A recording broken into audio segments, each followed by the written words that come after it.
Պարոն Կարապետյան, ես մի հարց ունեմ կապված այն զոհողությունների հետ, որոնք դուք անձնապես պատրաստ եք անել։ Դուք վստահաբար գիտակցում եք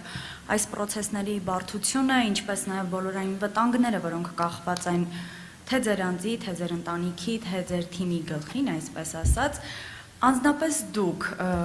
ինչ զոհողությունների եք պատրաստ, մինչև ինչ եք պատրաստ զոհել հանուն Հայաստանի։ Տարիներ շարունակ ես ամեն ինչ արել եմ Հայաստանի համար, ինչ կարողացել եմ, ինչքան հնարավորություն ունեցել եմ, բարեգործություն արել եմ։ Հայաստանում ամենամեծ 18 տարվա ընթացքում ամենամեծ ներդրողն եմ։ Այսինքն դուք մի մտածեք, որ դա զոհողություն չի եղել, բայց դա տնտեսական առումով է եղել։ Հիմա ես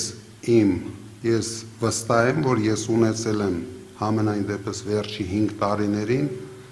միգուցե ինձանից 100-ավոր անգամ շատ գումար ունեցողներ են եղել, բայց ամենահաճելի, ամենալավ կյանքը։ Ես դա փոխարինում եմ մեր երկրի, մեր պետության զարգացման հետ։ Ես շատ լավ հասկանում եմ, որ սա շատ ծանր աշխատանք է, շատ պատասխանատու աշխատանք է, բայց ես վստահ եմ իմ ուժերի վրա, որ ես կարող եմ ստեղծել Հայաստանում 300,000 աշխատատեղ հայերի համար, ես կարող եմ կանգնեցնել 300,000 ադրբեջանցիների մեքենաներով մուտքը Հայաստան, դրա համար ես դա չեմ համարում զոհողություն իմ կողմից, ես դա համարում եմ իմ հայրենասիրական պարտքը մեր երկրի եւ մեր ժողովրդի։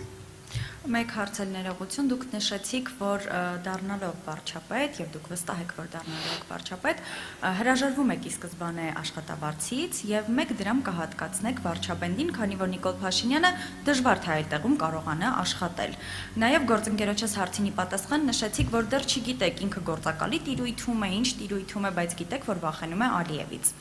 Ես ուզում եմ հասկանալ, օրինակ Արժան Ամբյանից հնչած ես գնացել եմ գիտակցված զոհողության հայտարարությունը, որը վերաբերում էր 2020 թվականի պատերազմին։ Արդյոք չի արժանանալու պատժի, արդյոք Արցախի հանձնումը ի վերջո չի պատժվելու։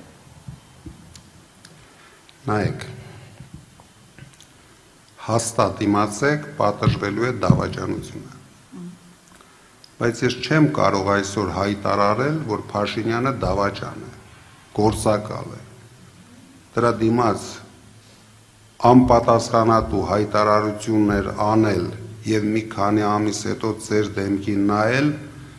որ գիտեք, ստուգեցինք այդպիսի բան չկա։ Դրա համար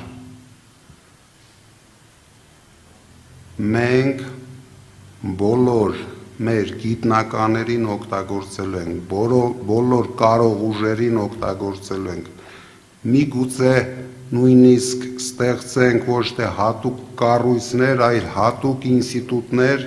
ովքեր մանրակրկիտ կուսումնասիրեն վերջի 8 տարիների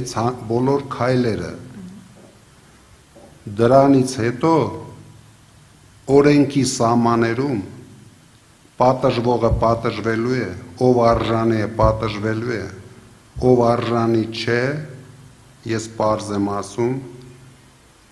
քրեական հետապնդումների չի ենթարկվելու։ Մենք չենք պատժելու մարդկանց, ովքեր վախկոտ են եղել, ովքեր թույլ են եղել, իսկ ովքեր դավաճան են եղել,